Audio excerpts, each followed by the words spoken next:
기독교 강요 제2권 제7장 10절부터 14절까지 읽어보도록 하겠습니다. 율법의 두 번째 기능과 율법의 세 번째 기능에 대해서 두 절씩 나뉘어서 쓰여져 있습니다. 자, 10절, 11절 율법의 두 번째 기능 악인과 불신자들을 억제시킴이라는 제목으로 분류되어 있습니다. 10절 율법의 두 번째 기능 율법의 두 번째 기능은 이것이니 곧 옳고 바른 것에 대한 관심에도 전혀 아랑곳하지 않는 특정한 사람들에게 율법에 주어져 있는 무서운 위협을 접하게 하여 형벌에 대한 두려움을 갖게 함으로써 그들을 억제시키는 것이다.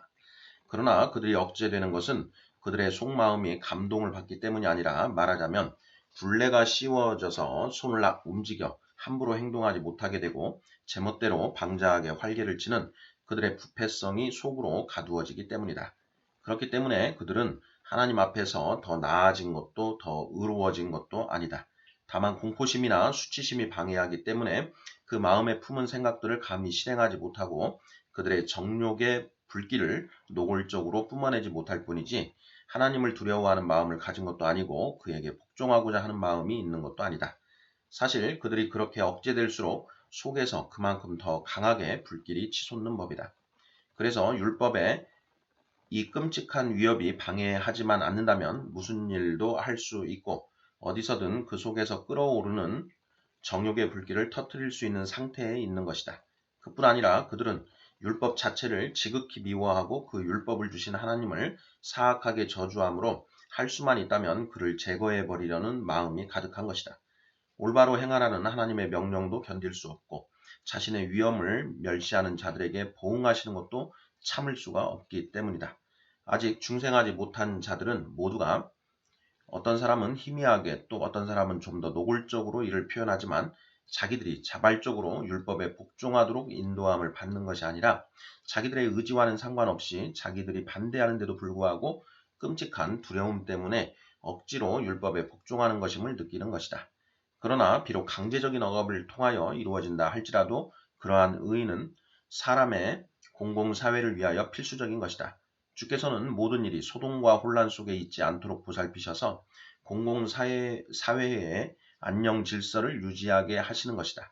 모든 사람들에게 모든 것이 다 허용된다면 사회는 소동과 혼란 속에 있게 될 것이다. 아니 하나님의 자녀들조차도 아직 부르심을 받기 전 거룩한 영이 계시지 않는 동안에는 육체의 어리석음 가운데서 마음대로 행하게 되므로 이처럼 율법이 초등교사 아래에 있는 것이 그들에게 유익할 것이다.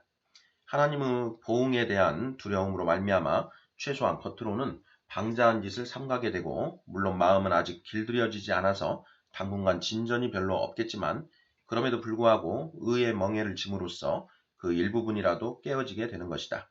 그리하여 그들은 부르심을 받을 때에 마치 전혀 무지하고 전혀 교육도 되어 있지 않고 전혀 질서가 잡혀 있지 않은 것 같은 상태는 아닌 것이다. 사도는 다음과 같은 말씀에서 율법의 이러한 기능을 특별히 지칭하는 것으로 보인다. 율법은 옳은 사람을 위하여 세운 것이 아니요 오직 불법한 자와 복종하지 아니하는 자와 경건하지 아니한 자와 죄인과 거룩하지 아니한 자와 망령된 자와 아버지를 죽이는 자와 어머니를 죽이는 자와 살인하는 자며 음행하는 자와 남색하는 자와 인신매매를 하는 자와 거짓말하는 자와 거짓 맹세하는 자와 기타 바른 교훈을 거스르는 자를 위함이니. 디모데전서 1장 9절 10절. 그는 이 말씀에서 율법이 그냥 내버려두면 한정없이 날뛰는 육체의 정욕을 억제시키는 곱비와도 같은 것임을 보여주고 있는 것이다. 11절 율법이 초등교사의 역할을 함. 다른 곳에 나타나는 바울의 말 율법이 우리를 그리스도께로 인도하는 초등교사가 되어 갈라디아서 3장 24절 말씀도 율법의 이 두 가지 기능들을 지칭하는 것이라고 할 수 있을 것이다. 율법이 초등교사가 되어 그리스도께로 인도하는 사람들에게는 두 종류가 있다. 첫 번째 종류의 사람들에 대해서는 이미 말한 바 있다. 그들은 자기들의 덕과 자기들의 의에 대한 확신으로 가득 차 있어서 먼저 그것들을 다 비우지 않으면 그리스도의 은혜를 받기에 합당한 상태가 되지를 못한다.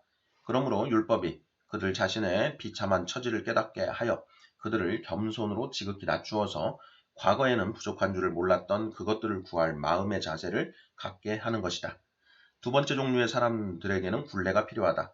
육체의 정욕이 마음대로 날뛰어 의를 추구하는 데에서 완전히 멀어지지 않도록 굴레로서 그들을 제어하는 것이 필요한 것이다. 아직 하나님의 영이 다스리지 않는 자들에게서는 때때로 정욕이 끌어올라 영혼을 묶어버리고 하나님을 잊고 멸시하는 대로 마구 빠져들어갈 소지가 있기 때문이다. 하나님께서 이런 치유책으로 그것을 제어하지 않으면 그렇게 될 수밖에 없는 것이다. 그러므로 그의 나라를 유업으로 받도록 미리 정해진 자들을 곧바로 중생하게 하시지 않고 그가 임하시기까지 그냥 두시지만 하나님께서는 그들을 율법의 행위를 통하여 두려움 속에 두셔서 그들을 안전하게 지키시는 것이다. 베드로전서 2장 12절.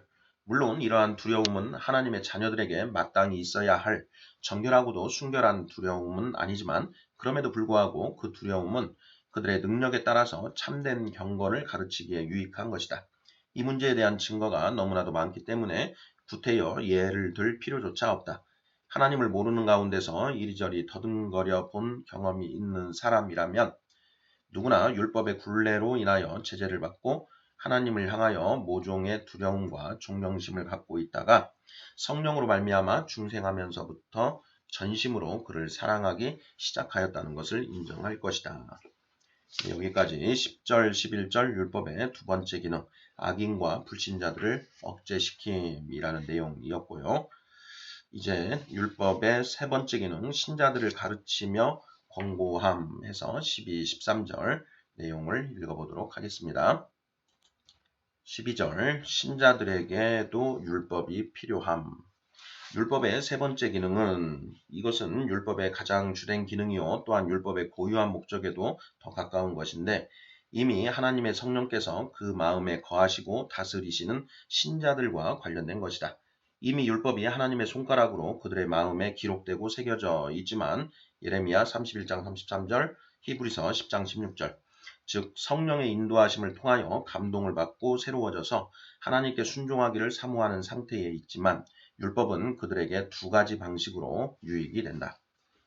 율법은 그들이 사모하는 바 주의 뜻의 본질을 날마다 더 철저하게 배우게 해주며 또한 그 뜻을 깨닫고 있음을 확증하게 해주는 최고의 도구가 된다. 이는 마치 마음을 다하여 주인을 섬길 자세를 갖춘 종이 주인의 뜻에 자기 자신을 온전히 맞추기 위해서 주인의 이모저모를 살피고 관찰하는 것과도 같다. 우리 가운데 그렇게 해야 할 필요가 없는 사람은 하나도 없다. 날마다 율법의 교훈을 받아서 하나님의 뜻을 더 순전하게 아는 일에 새롭게 전진해 나갈 필요가 없을 만큼 지혜가 많았던 사람은 지금까지 하나도 없었기 때문이다. 또한 우리에게는 가르침만이 아니라 권고도 필요한데 하나님의 종은 이 점에 있어서도 율법에게서 유익을 얻는다. 곧 자주 율법을 묵상하여 순종하고자 하는 마음이 일깨움을 받으며 그 안에서 강건해지며 미끄러운 범죄의 길에서 다시 돌이킴을 받는 것이다. 성도들은 이렇게 율법을 통해서 전진을 계속해야 한다. 아무리 성령에 따라서 하나님의 의를 이루기 위해서 애쓰고 노력해도 냉담한 육체가 언제나 그들을 짓누르기 때문에 정상적인 열의를 갖고 전진하지를 못하기 때문이다. 율법은 육체에게 마치 게으른 나귀를 때리는 채찍과도 같아서 육체를 일깨워서 행하게 한다.